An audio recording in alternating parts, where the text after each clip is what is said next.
आगामी काळात येणारे सर्व प्रकारचे धार्मिक उत्सव आणि इतरही सार्वजनिक कार्यक्रम याला मनाई केलेली आहे। माननीय पालकमंत्र्यांनी देखील सर्वांना आवाहन केलेले आहे आणि त्यामुळे येणारा आपले जे काही धार्मिक उत्सव आहेत ते कोरोनाच्या दृष्टीने आपल्याला जे काही आरोग्याच्या दृष्टीने काळजी घ्यायची आहे, त्यामुळे कुठल्याही प्रकारचे सार्वजनिक कार्यक्रम होणार नाहीत याची आपण नोंद घ्यावी।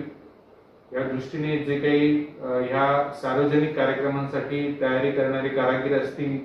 किंवा विविध मंडळे असतील, नागरिक असतील, या सर्वांनी ही गोष्ट लक्षात घ्यायची आहे आणि ह्या वर्षीचे सर्व जे काही आपले धार्मिक किंवा इतर सांस्कृतिक उत्सव आहेत, कार्यक्रम आहेत, ते अतिशय घरगुती आणि साधेपणाने आपण साजरे करायचे आहेत आणि हे साजरे करत असताना कोरोनाची लागण होणार नाही यासाठी आवश्यक जे काही नियम आपण घालून दिलेले आहेत त्याचं आपण 100% पालन करायचं आहे।